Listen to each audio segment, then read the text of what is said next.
Tallboys and Trackmasters is brought to you by Expert Exhaust. Expect more for your money. MTB Shock Dock, your choice for suspension needs. High Gear Success. From helping racers get sponsored to motorsports event operation and promotion, shift your passion into high gear. Miracle Works Detailing. No cars too dirty. And by Cycle Mart, your motorcycle parts store.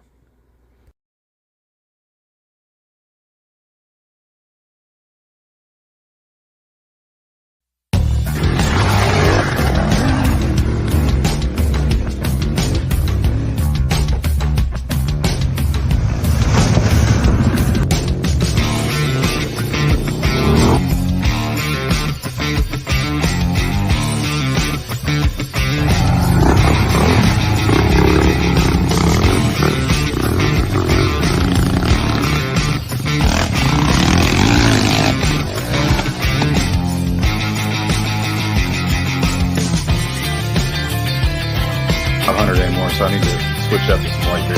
Truly is a tale as old as time. Whatever gets you to look for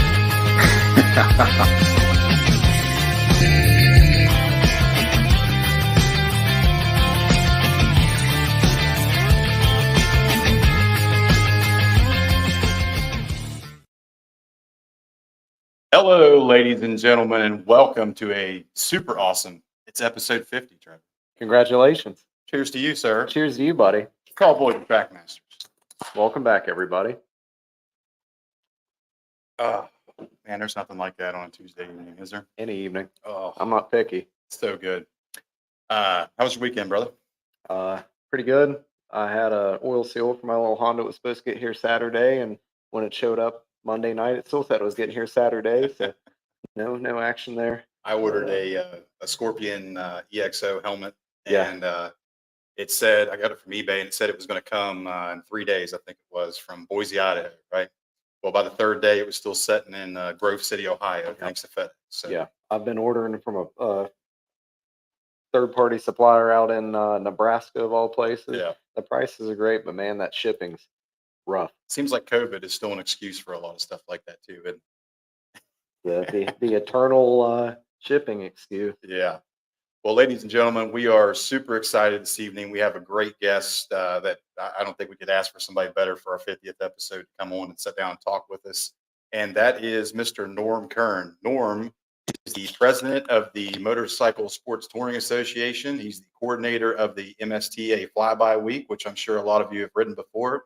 And one thing that's really cool that me and you discovered kind of on a whim was his Access MC YouTube channel, which showcases a lot of the early dual sport and enduro events. So definitely a guy we want to talk to. And without further ado, let's bring him on. Norm, how are you doing, man? I'm doing great. How about you? Oh, buddy, it's Tuesday evening. I get to hang out with my buddy and talk some motorcycles. It's always a good day. Absolutely.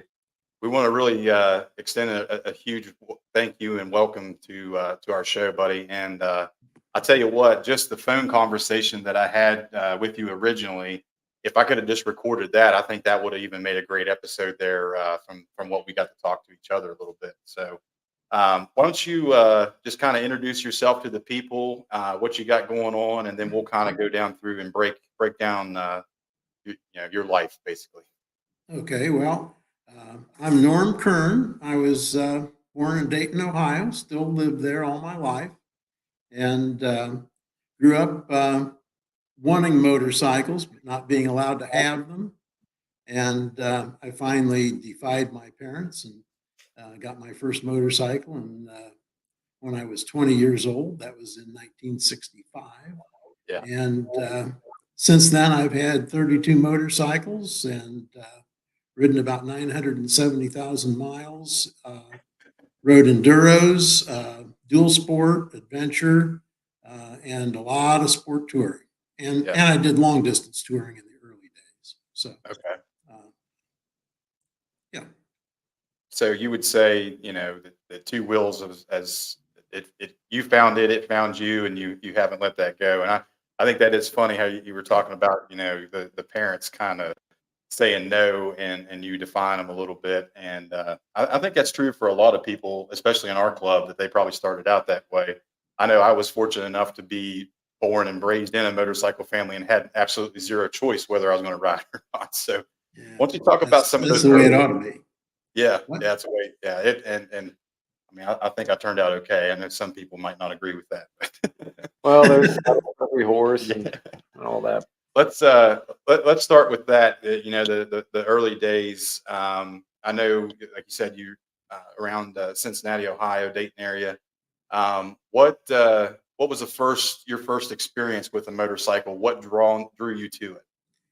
Well, when I was when I was 13 years old, um, most of my friends were a couple years older, and at that time, Ohio had a scooter law where if you were 14 years old, you could get a special license and you could have an under 5 horsepower motorcycle or scooter. And so a lot of my friends had them, and I wanted one really bad. But my parents were extremely relieved because 9 days before I turned 14, the law was rescinded.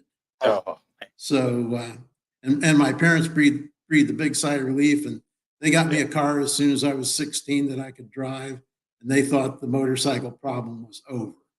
It But doesn't when I scratch was the 20 itch. years old, I was in college, and I had a bunch of friends that were getting motorcycles, and we joked about having bike fever. yeah, We would ride with a friend or whatever, and then as soon as we did that, we had to have one.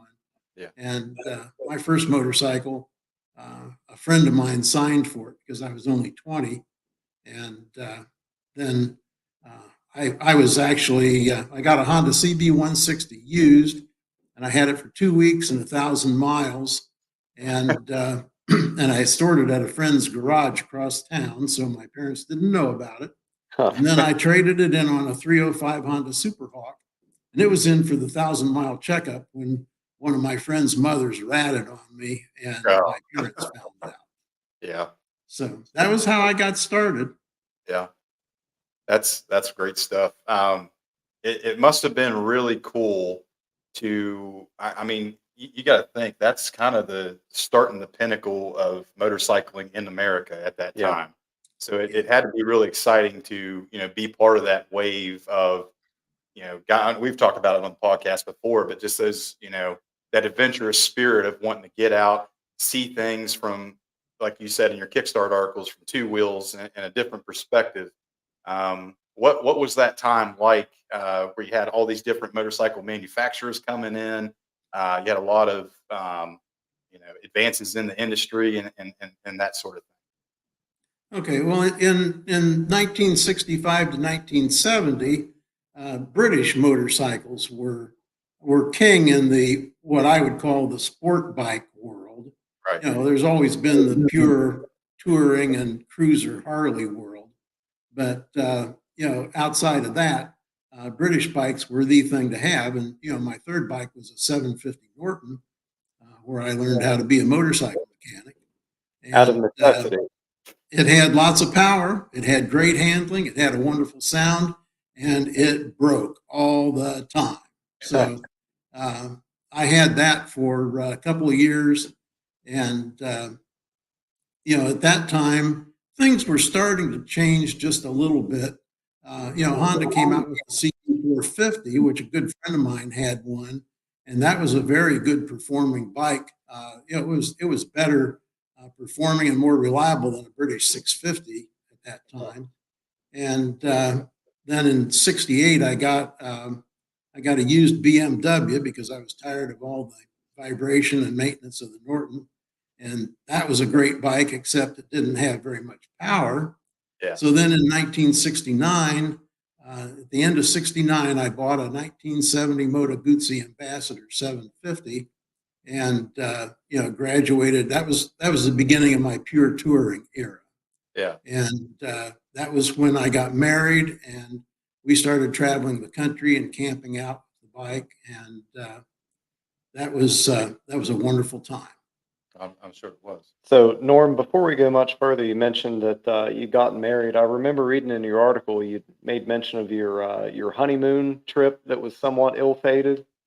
Oh yeah, we had a few problems on that trip.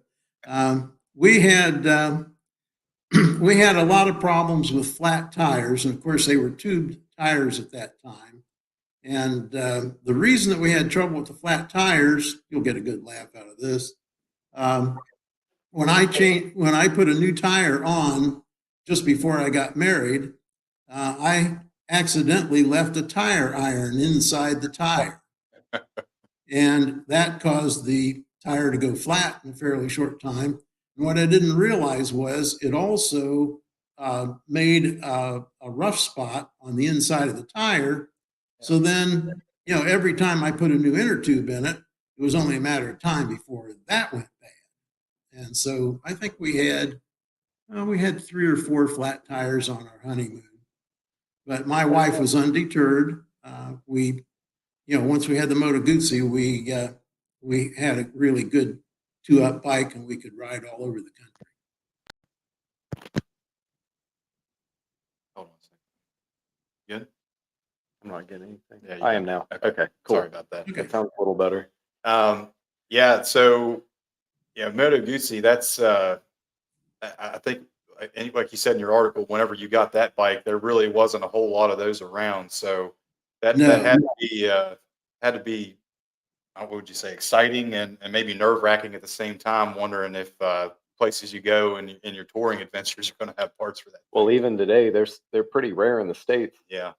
Well, at that time, I carried a whole bunch of tools, spare inner tubes so I could change tires, and I also had spare cables, spare throttle and clutch cable, and that's the way you had to tour. And I very rarely had to seek a dealer. Yeah. And it was for its time, it was a very comfortable, very powerful, reliable bike. That's great. Well, we've kind of adopted the same approach to self-sufficiency when it comes to, for us, it's trail maintenance as opposed to roadside Mhm. maintenance. But pretty much carrying any and everything that you'd commonly need, up to and including, some people carry spare cables for cable clutch bikes, and I've seen guys go as far as to carry spare master cylinders for KTM clutches, the hydraulic clutches. Norm, would you say that, as many miles and everything that you've put together with your sport touring stuff, that you have to have that level of MacGyverness to be able to, get yourself out of a situation? I know the one article that you sent, I was reading, I think it was a guy named Joe on a Kawasaki 650. Oh yeah, yeah. Seemed like you were working on his bike most every day. And we got a buddy that we ride with. It's I think he's the Used Joe to over ride there. with. Well, that's Used to true. ride Used to with. ride with. Yeah. He decided to grow up and move away a little bit. He but disappeared on us. yeah, but he's our Joe. So why don't you Yeah. speak to some of the MacGyvering that you've had to do throughout your adventures? Yeah, well, the story about Joe. Joe was he was discharged from the Navy at San Diego, California, and while he was stationed in Japan, he bought a 650 Kawasaki road bike. It was Kawasaki's only 4-stroke bike at the time, and it was based on a pre-unit construction BSA design, and it had all the problems of the English bikes. With the unreliability and everything. And one of my favorite, well, I had a number of favorite memories with that bike, but one of my favorites was we were going through Kansas, and we were fighting a big headwind, and we were on the interstate, we were running 75, 80 miles an hour, and there was so much blow by in the crankcase that it blew the breather hose off of the engine. And Joe joked about stopping at the gas station to check to fill up with oil and check the gas. So and then there was a time that we came into a town and we heard this sound. We couldn't imagine what that was. And then when we came to a stop, we realized that Joe's horn had decided to blow. And so we wound up disconnecting that. That was his bike saying it needed more oil. Oh yeah. And then also on I-70 when it was getting dark, and we were trying to make it to Topeka, Kansas, so he could visit a friend.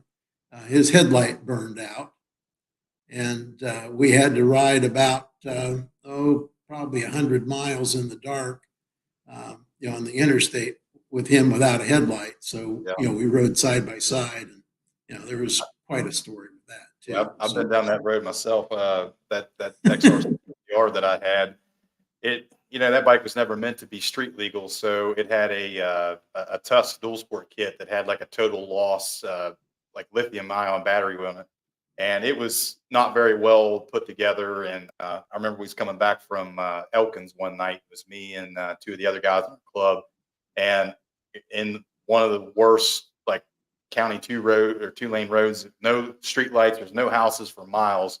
Every bit of my lights went out on that bike, and I had to ride it about 70 miles back home with two guys that luckily had some nice bright Baja Design Thank you, Baja Design. Yeah.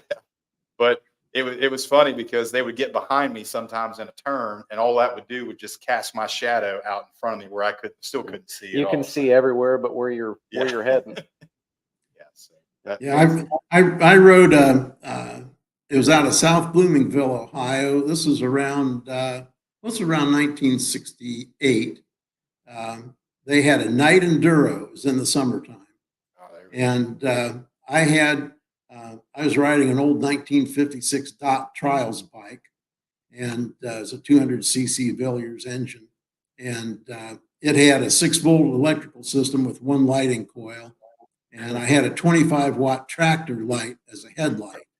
And once it got dark, I couldn't see anything, and I came to a place where it looked like I was going over a cliff, and I stopped and got off the bike and walked up to the edge of the cliff. It was a puddle. That's how bad that light was. Yeah. It was probably about as bad as holding a candle out in front of your bike as you're going along. Yep.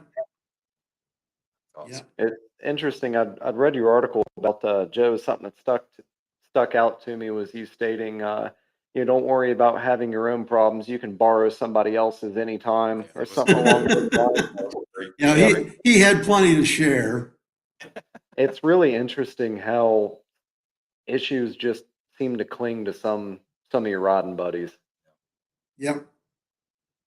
Norm, let's go to the dirt side of stuff a little bit.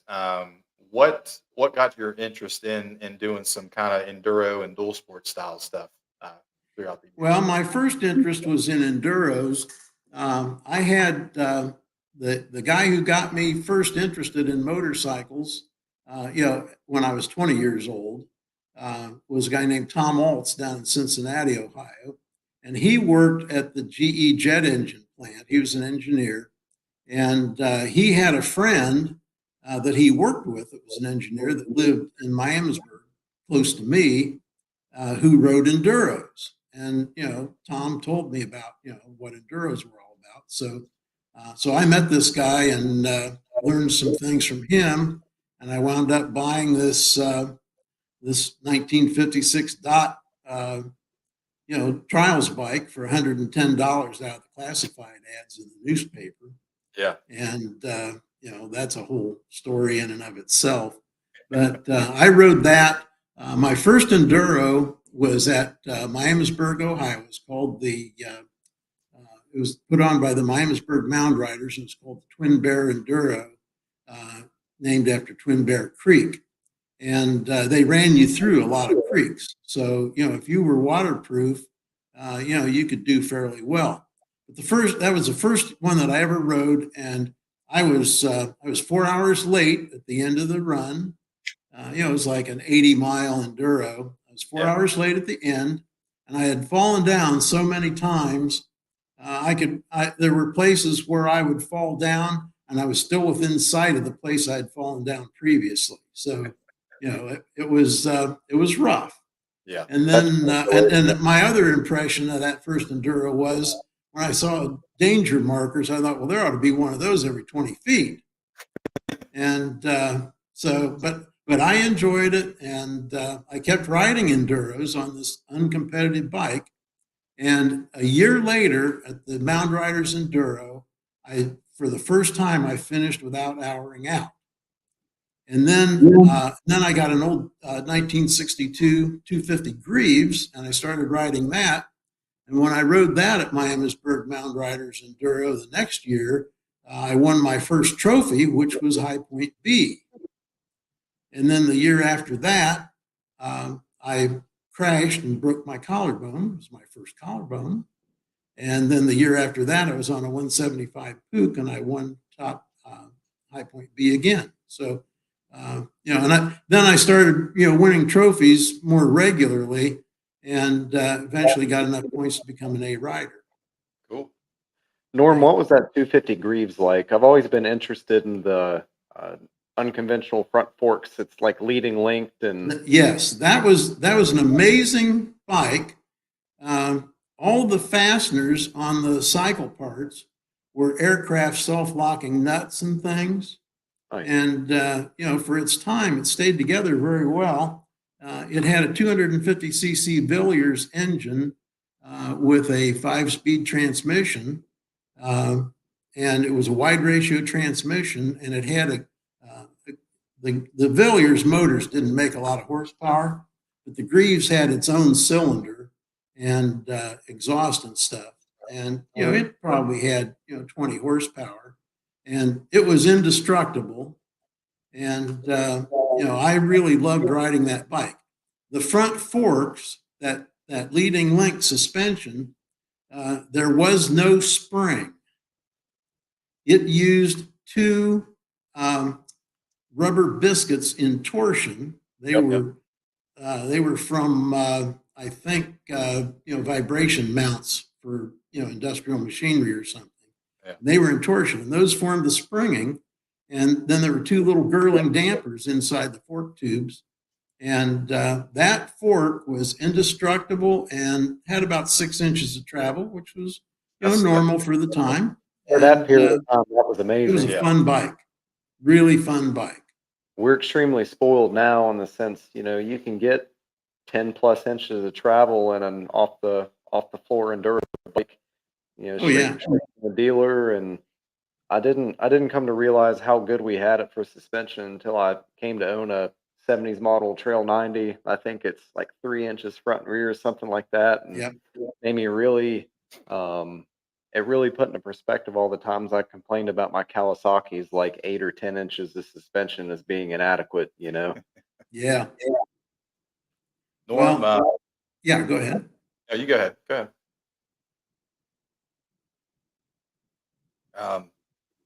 What was your first foray or experience with what we now refer to as dual sporting? Because that's definitely what we're about.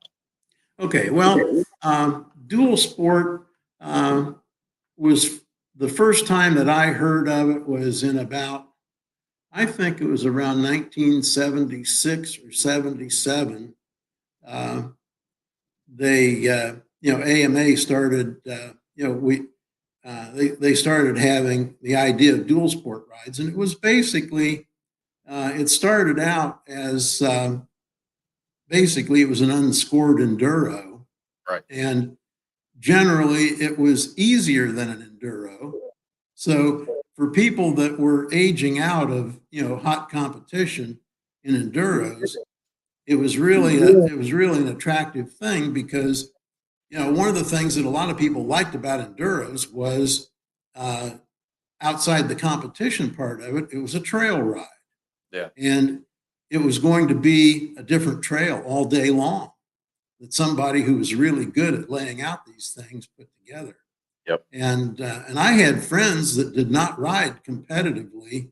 They rode years and years in enduros just for the trail ride fun. Yeah. And I looked, my first feeling about dual sports was that it was basically an enduro without the nasty stuff, and no competition. And I took to that. I started riding those in 1990, And I think maybe they started dual sports around 1987. I think that's right. It wasn't in the 70s. It was like Yeah, late 87. 80s. Yeah, that sounds And I started going to the AMA National Dual Sports. I went to Land Between the Lakes. I went to Baby Burr Yep. and Loretta Lynn, and of course Blackwater, and generally, just about any dual sport that was within 500 miles. I rode the one in Indiana a couple of times too, and at first, when I first started riding those, I had a Yamaha IT 490. I actually had two of them, and hard to start and hard to keep quiet.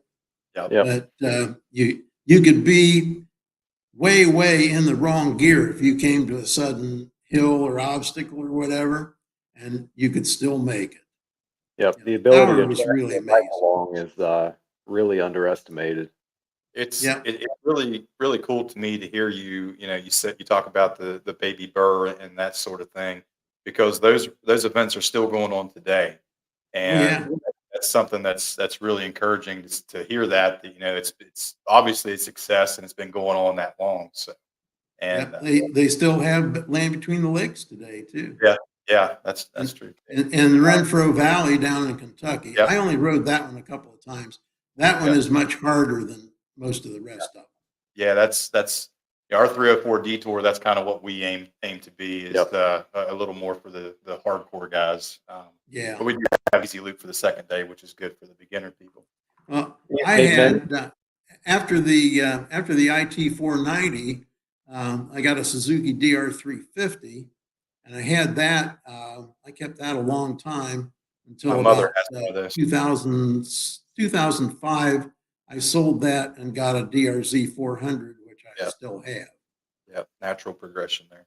Yeah, my mom Yeah. still has she has a DR 350. She rides all the time, and I remember when she first got it.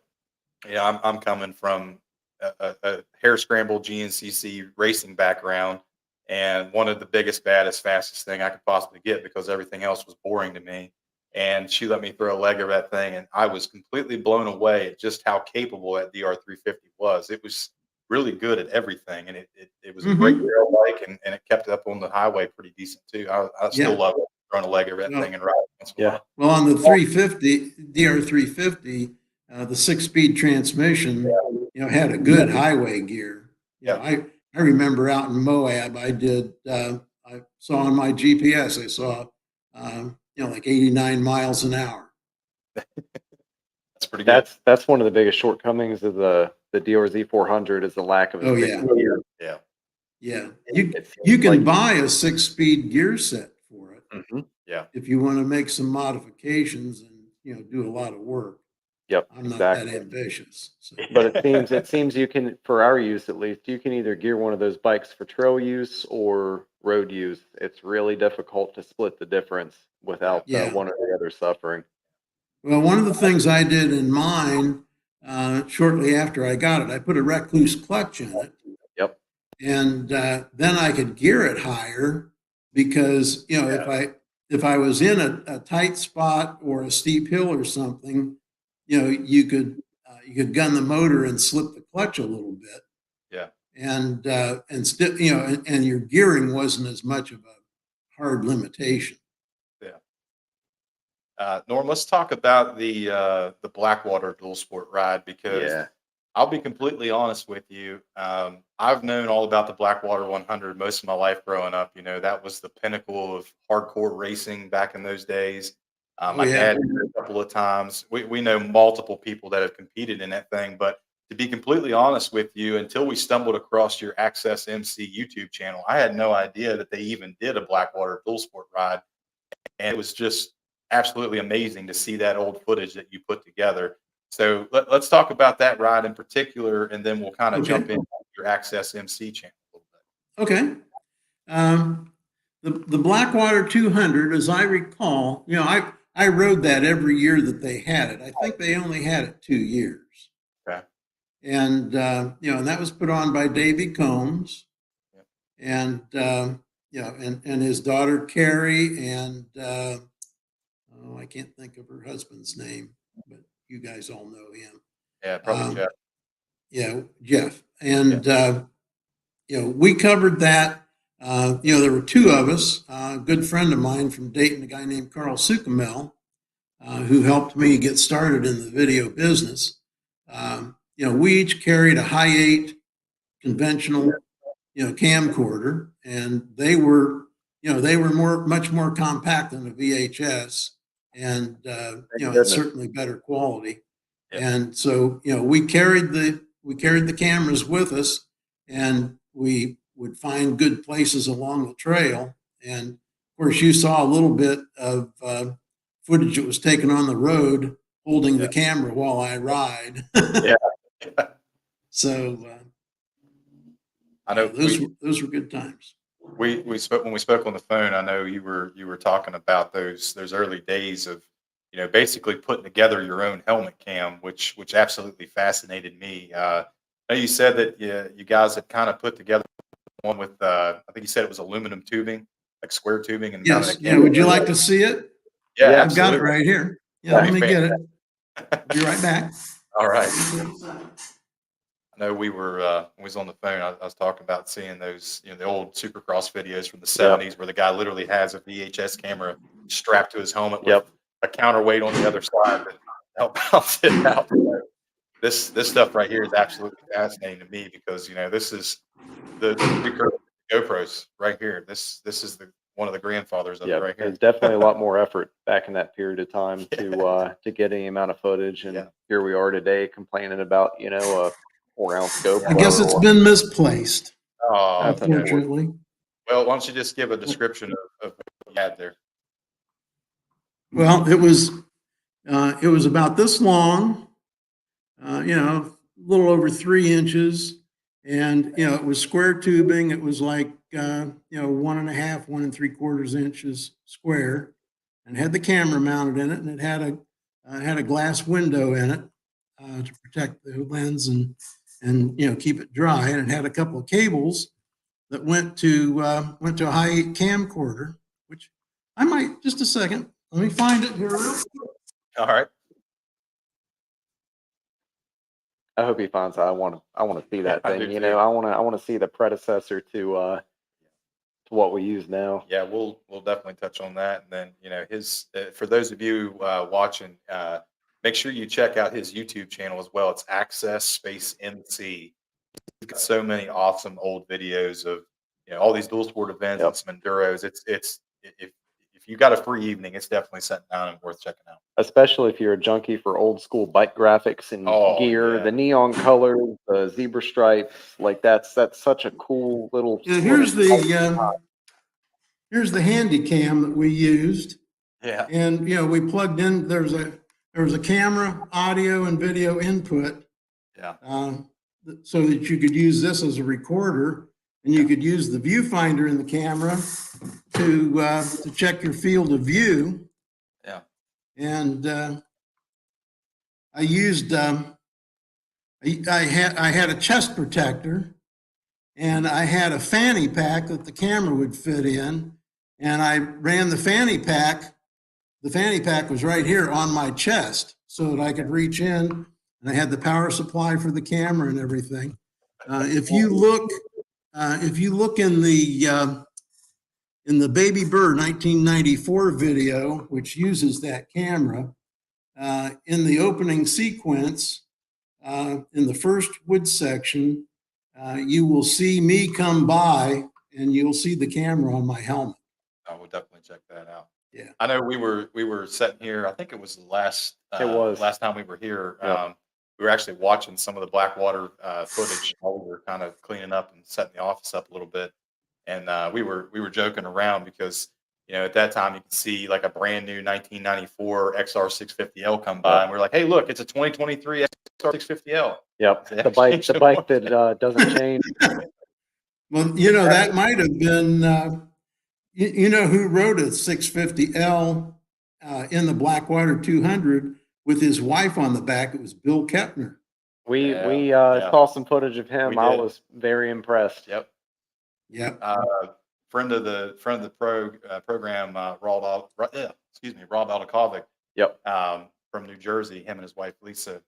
He was in the video too several times. I saw him on there. So it was really cool to see, familiar faces and just the technology and the bikes of that heyday going through that kind of stuff. Yep. So The more things change, the more they stay the same. Seeing, guys with still using the same body positioning, the same lines and stuff like that. Yeah, the suspension changed, bikes changed, but the spirit of enduro is really just the same as it's always been.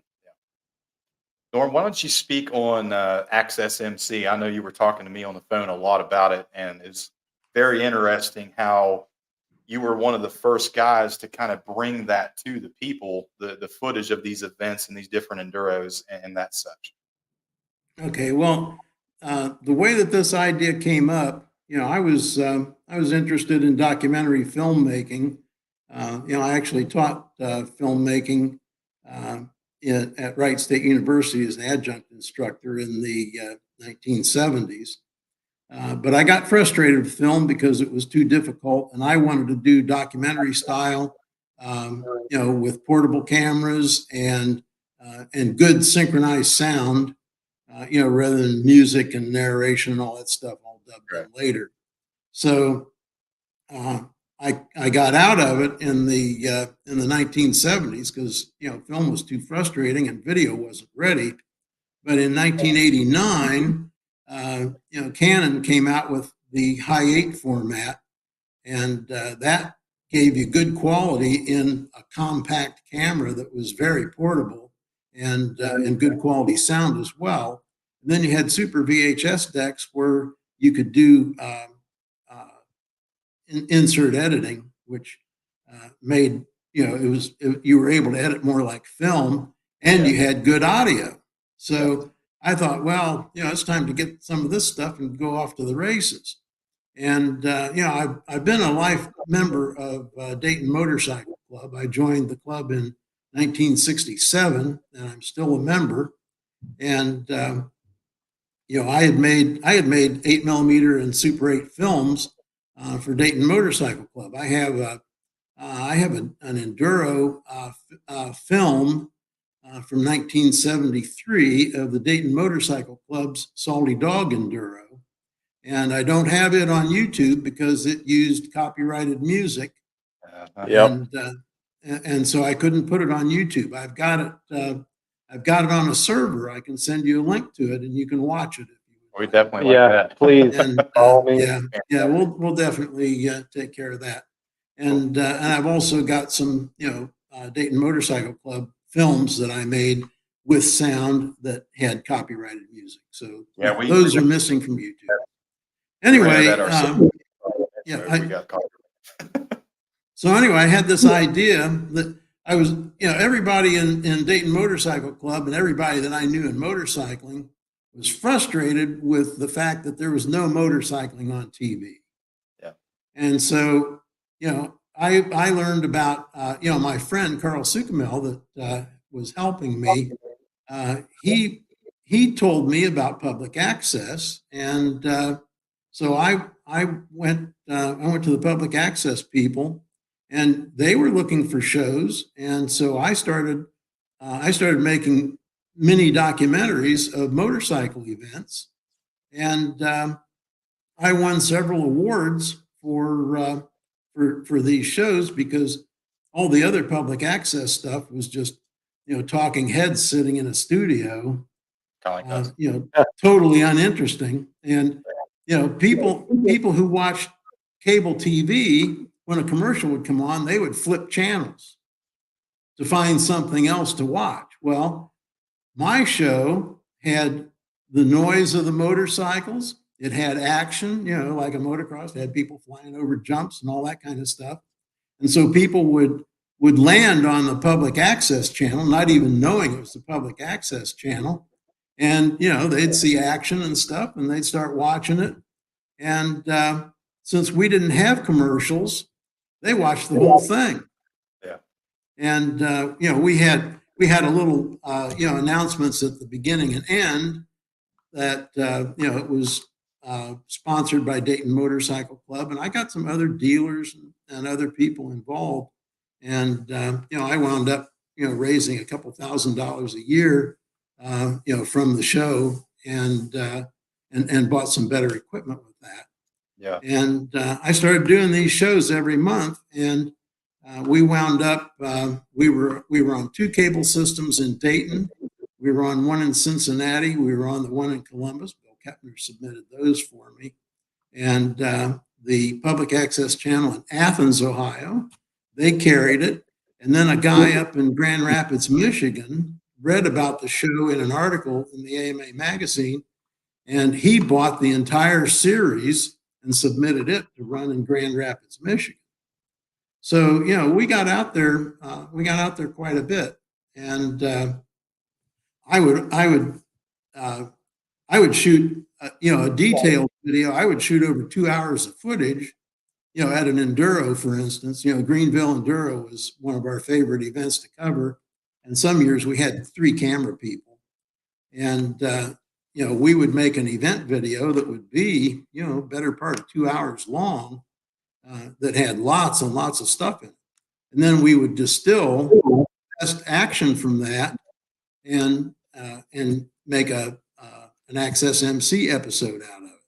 And I would have sometimes I would have Kirk Sessions. Kirk Sessions, do you know Kirk? Yep. Everybody knows KTM Kirk, right? Yep. Well, he was my guest narrator on one of the Greenville episodes, and that's a very funny episode because it's got Kirk's personality in it. Oh yeah. It was a lot of fun.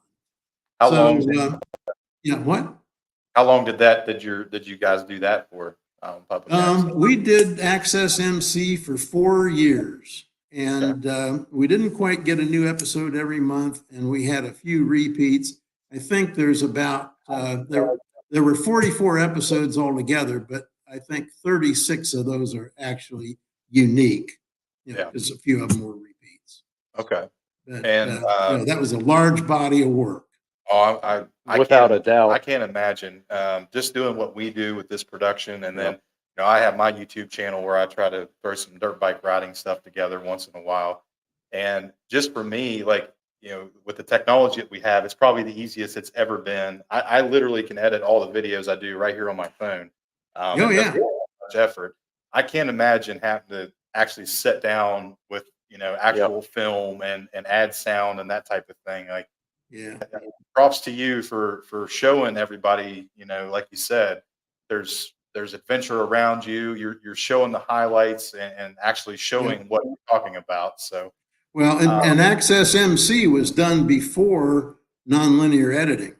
It was actually edited tape to tape. So you would go through your footage, and we had time codes, so you could go through and you could log your shots with a little description and what time it started and ended, and you could make up an edit list, and then you could assemble the video.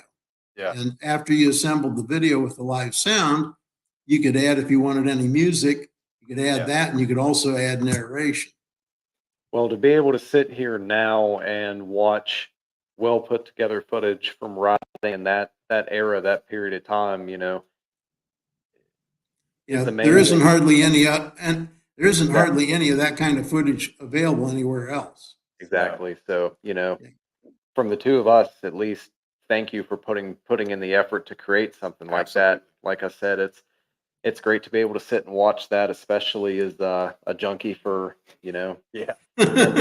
not vintage, but retro, retro something to do in the wintertime. Yeah. Well, And actually making the YouTube channel and restoring all those videos, that was something that was done as a winter project. And I was able to correct some of the editing mistakes and improve some of the audio and some of the exposures and all that kind of stuff. So it was a nice little chance to revisit everything. And it was fun going through it all over again. I'm sure.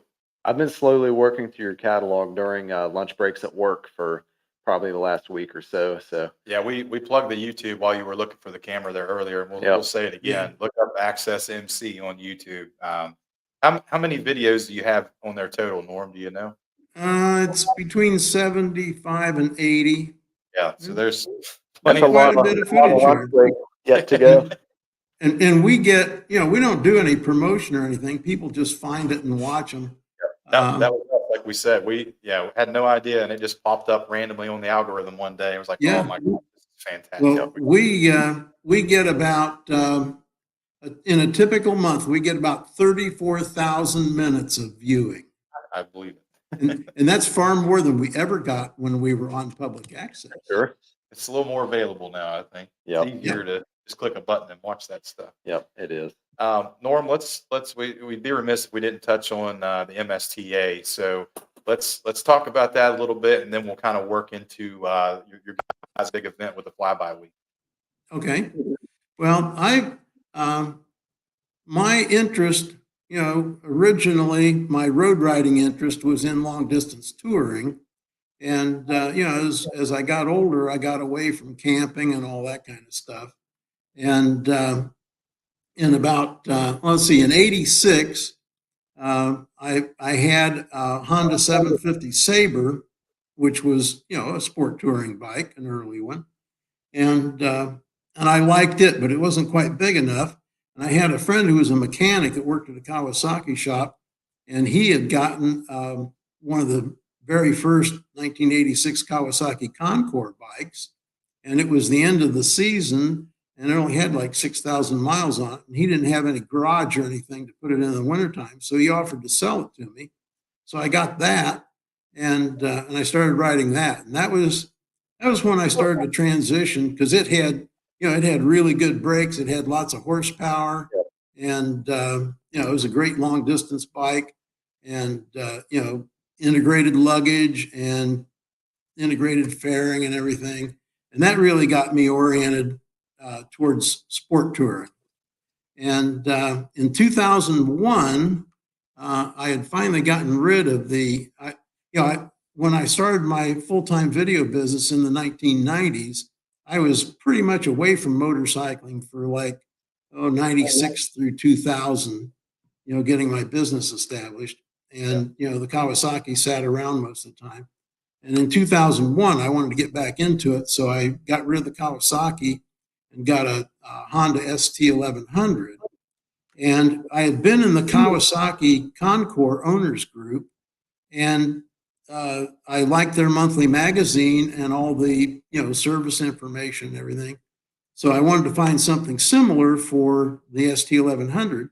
And the closest thing I could find was the Honda Sport Touring Association.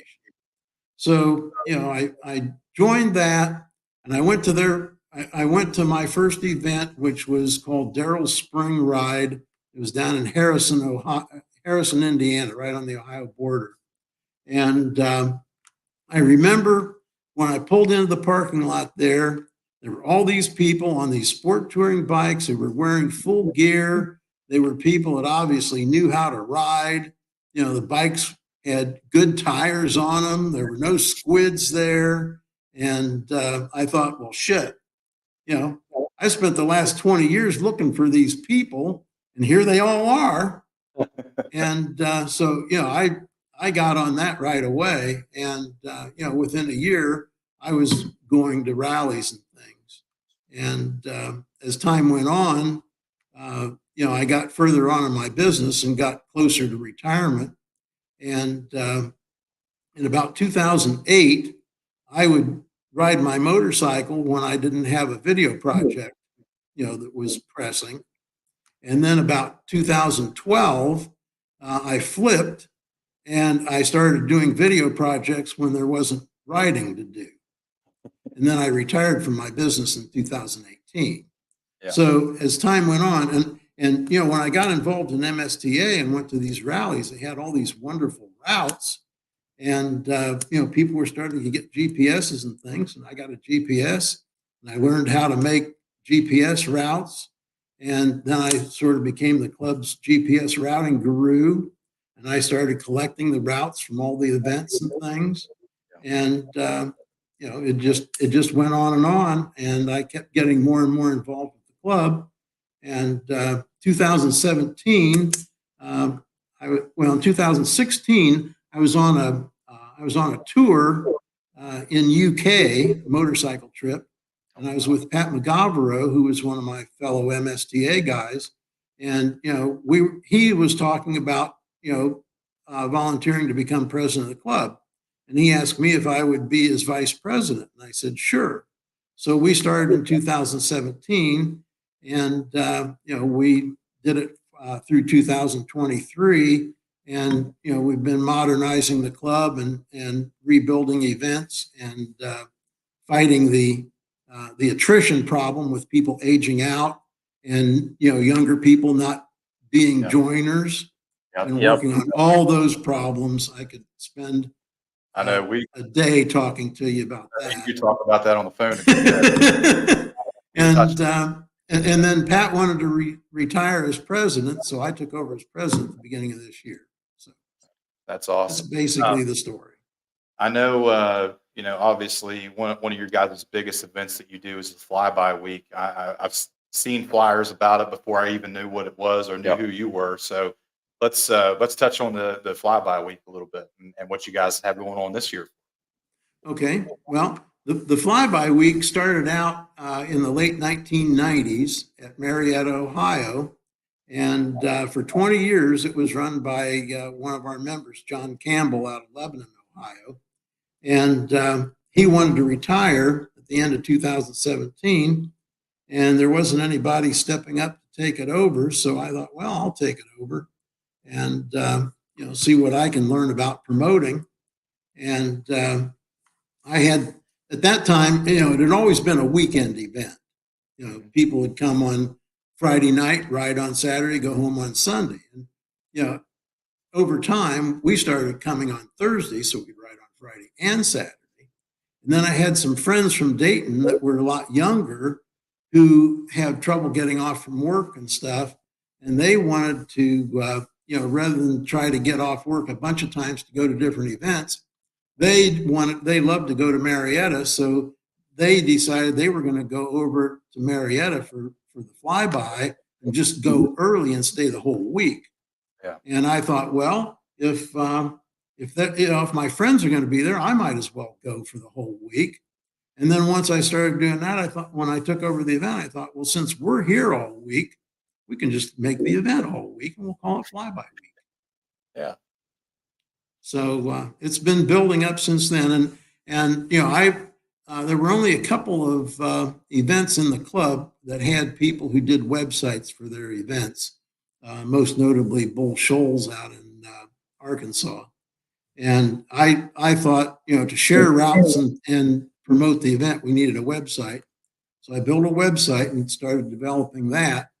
And then I completely redid it and modernized it in 2021 and got a modern web authoring program that would work for phones and tablets and everything. And then I had templates for a couple of events from that. So then I just sat down and did websites for every MSTA event. And this year we have 18 regional events plus our national. My hat's off to you, sir. Yeah, without a doubt. Oh, wow. Norm, let's go back a little bit here. I know you've been everywhere when it comes to riding a motorcycle. What is your favorite place to go and do any type of riding, be it sport touring, dual sport, what have you? And then to follow that up, what would be your least favorite place to go ride?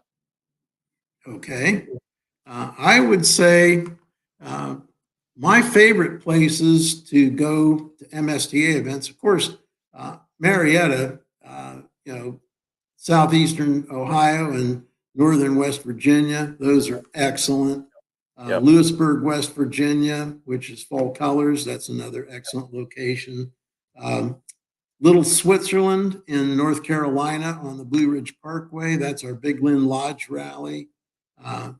Those roads down there, those are probably the best anywhere. Yeah. And the worst. I might know what you're saying from the Kickstart articles you sent us. Where the worst place to ride. Well, actually, I think the worst place that I've done sport touring was probably Vermont. Vermont. Okay. Lots of traffic. ridiculous low speed limits and poorly maintained roads. Yeah. Yep. I was And- big. You were going to tell us Kansas with all the wind there that you were putting up there. Well, Kansas is pretty dull. We were taking a trip out to Colorado some years ago, and always thought people exaggerated just how flat, boring, and long a drive through Kansas was, and it was not an exaggeration whatsoever. No, I remember the first time I rode my Moto Guzzi 750 through Kansas. We had that bike had a 4-speed transmission, and it had like 60 horsepower. It wasn't underpowered or anything. And we had a Wixom Brothers handlebar mounted fairing on that bike, and the wind was blowing so hard going west on I-70 that we couldn't even pull high gear.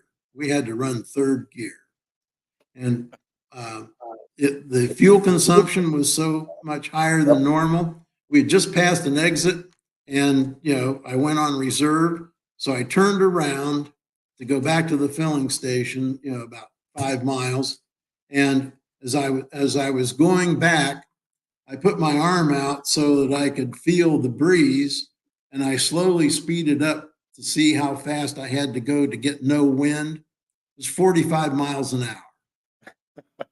And, we pulled into the gas station, and, I'm pumping the gas, and a robin landed near me, and a gust of wind blew it end over end.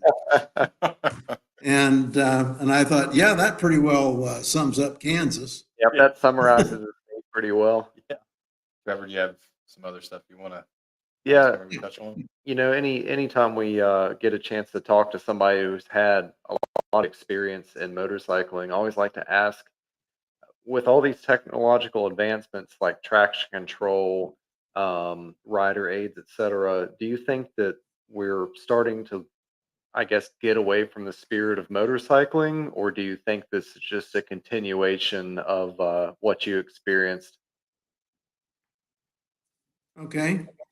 I'll tell you a little something that's related to that, and you'll see my point very quickly.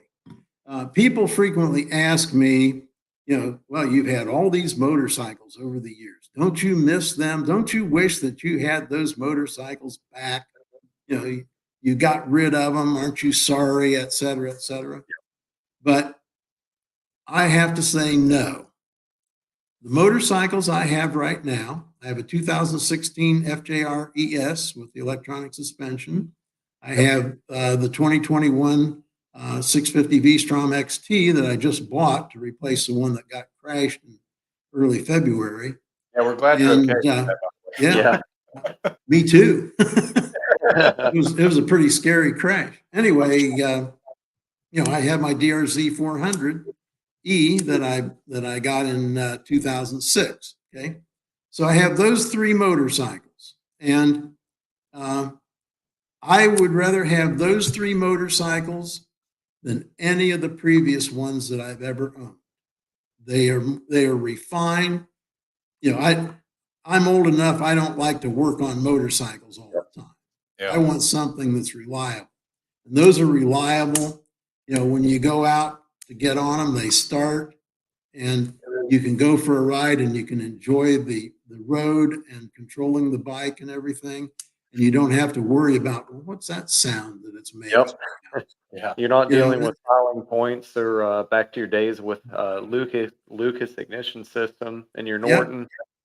Whitworth Yeah. bolts. Yep. Yeah.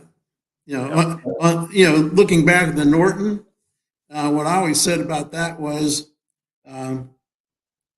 because of the vibration, everything will vibrate loose. So, you can tighten up the bolts, and if you tighten up the bolts enough that they don't come loose, it breaks. Yep. Well, it sounds like you got a pretty good stable of bikes there that really cover any kind of motorcycle riding you want to do. I think that's an important thing too. We've talked about if I want to do a long haul, if I've got 300 or 400 miles of interstate to Yeah. go to get someplace, I want to take the FJR. Right. It still handles good enough on the twisties that you can have fun with it. Yep. And it's got good weather protection, electric windshield, heated grips, electronic cruise control, tons of power, real comfortable. And, the V-Strom isn't quite as good on the highway. It doesn't have the cruise control, but it's a lot more fun on twisties. And, with Anarchy Adventure tires, you can ride easy gravel roads with it and have fun.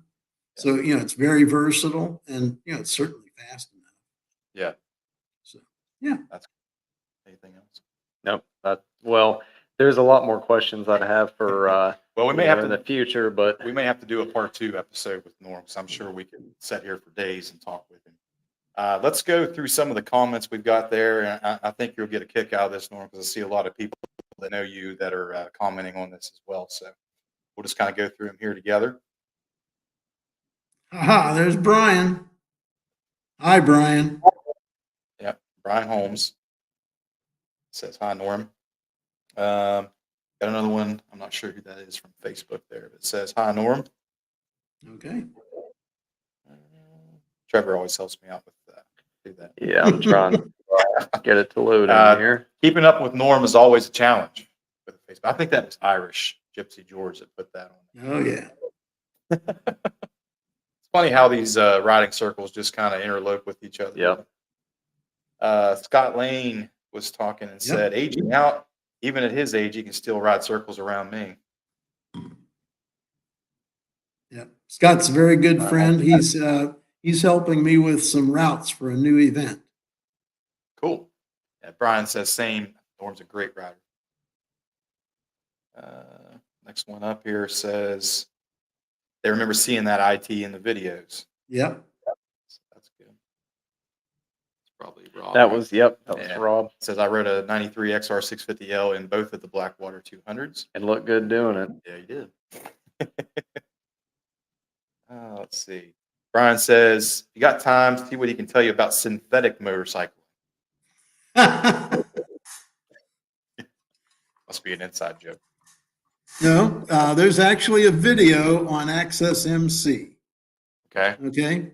I had a motorcycle shop from about 1976 through 1982. It was in Dayton, Ohio, and West Carrollton, Ohio, and we sold Moto Guzzi's, we sold KTM's, Vespa scooters, and Thomas mopeds. And in 1978, I got one of the first VHS Portapack camera VCR things, and we had some guys back then in Dayton Motorcycle Club. A lot of people went to Daytona for Bike Week, and those of us who always rode our bikes, no matter what, made fun of the guys that trailered their bikes. Yep. And there was a guy in the club. His nickname was Squarehead, and Squarehead was a Harley, and I think he had a 550 Honda 4 or something. And at our club dinner one time, he was bragging about how he was going to, and he was an older guy, and he was bragging about how he was going to ride to Daytona, and he was going to beat us down there and all that stuff. And when it came time to go to Daytona, he actually went with another friend in the car, and they didn't even trailer any bikes. And so, as a joke and a put down to him, we made a commercial. We shot it at the shop, and it was called Synthetic Motorcycle. Okay? And the joke was that our shop could provide all sorts of services to make your bike look like it had been somewhere. Like we had a bug sprayer that would spray bugs on the bike. We had a guy filing the ends off of the rider foot pegs, and all sorts of and we had pre-worn out tires that we could install, and you know, stuff like Maybe that. we should So, start to offer a similar service for our hard loop every year where we, Yeah. scratch and dent the sides of your bike, break your plastics, shower it with mud, make it look like it really went through the ringer. So Norm was the first guy to put in the effort to make a motorcycle meme for somebody, and that Yep. must have been a lot of effort to do a whole commercial. We'll have to definitely check that out on the channel. Let's go to the next one here. Thank you, Brian, for that. Scott Lane says, "Great bike. I had a VF 750S and the VF 1100S." Mhm. Let's go to the next one here. Great interview. Definitely an amazing guest for you guys' 50th episode. Congratulations. That's my mom. Thanks, Mom. Yeah. Thanks, Joni. Scott Lane, I think, was talking about the MSTA. Said fantastic event. Yep. He's talking about Fly By Week. Yep. He's one of my GPS support people at Fly By Week. Yeah, So that's great. we do hope lots you're all of good things. up, Norm. Yeah. Yep. That's Let's see. well, it refreshed on me.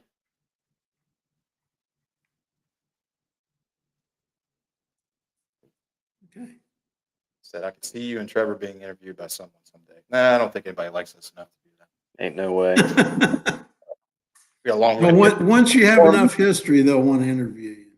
Maybe. Norm, I found the video you were talking about on your YouTube channel. I'll Yeah. send James the link and Yeah, we'll well, get a good laugh out of that. I'm sure we will. Yeah, there you go. I agree with you, Norm, on Kansas. Once is all you need. That's Most of the time, I don't mind going through Kansas. Although, the last time that we had a Star National Rally in Colorado, and coming back from Colorado, this was in June. It was going across Kansas. We were on Route 30 that goes right across the top of the state, and it was over 115 degrees in the sun. And I was on my ST 1300, and it got so hot that the ambient temperature readout on the dash started flashing. It gave up. It was so damn hot. And we would go. We had a radar detector. I had one on my bike, and we would run 95 to 100 miles an hour for an hour. And then we would pull over to a gas station and we would throw our helmets in the ice vending thing and run inside and drink a 32-ounce Slurpee, to cool the core for about 15 minutes. And then we would run out, top off our tanks, put our helmets on, jump on the bikes, and do it again. And that's, it's 400 miles across Kansas. So, it was a rough day. I'm sure. Without a doubt. And of course, we always wear full gear. So, Oh, yeah. And actually, that was good because the gear provided insulation. When the ambient temperature is a lot hotter than your skin, you don't want that wind blowing on you. Yeah. The only thing you need is enough air circulation to evaporate the perspiration. Anything beyond that's counterproductive. So, gear is actually a good idea. Yeah. Dress on a the hot side. day. Yep. That's what we always try to do anyway. Try. Well, Norm, And- we want to really extend another thank you to everything you've given us here this evening. It was absolutely fantastic to sit down and talk with you. And I feel like we've just scratched the surface. We definitely need to bring you back on another day down the road and definitely get some more awesome adventures and stories. So again, we want to thank you and just hang on there for a minute. We're going to do our last little segment and then we'll get back on and talk with you off camera real quick, if you don't mind. Okay. All right. That was awesome. Fantastic. You can tell that guy has given so much to motorcycling in general, especially around this area. And it's great to talk. Especially to put together not only put together that footage back in the day, but to come back as a project to improve it and make it publicly available. Yeah, that's great. All right. Well, I just want to say, to everybody that continues to watch and support us, all the sponsors, those that have subscribed to YouTube to watch that, and everybody, families involved too, to Sure. continue to help and support. This 50 episodes is something I didn't think we was ever going to make, man. No. So this is really cool. I hope it continues to grow. We got a lot of stuff coming down the pipe to enhance the show and make it even better, and lots of interviews coming up down the pike as well to keep going. So I'm pretty excited. Cheers to you, We're brother. excited, And here's to 50 episodes. Cheers to you. And we'd be remiss if we didn't end up with everybody's favorite part of the show, had to lay her down. Did you run into some clippings? Did Barb take the kids?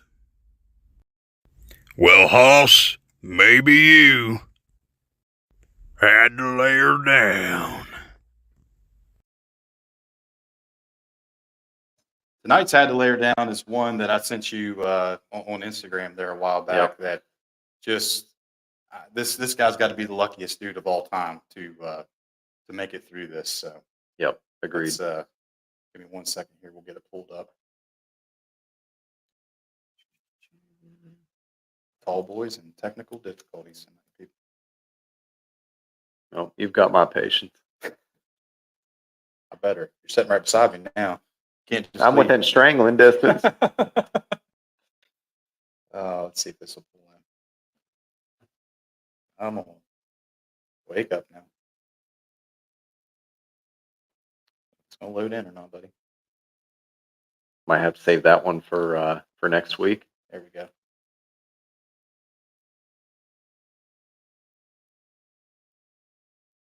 Second to load. Not sure exactly where this was at, but this guy, like I said, is extremely lucky to still be with us here today.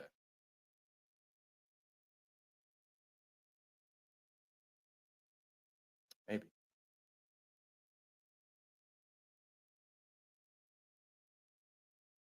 Internet's running very slow.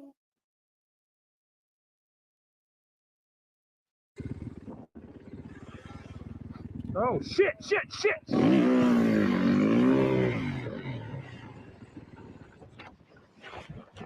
Daniel, need help down here. Daniel, you all good? Fuck, he's underneath it.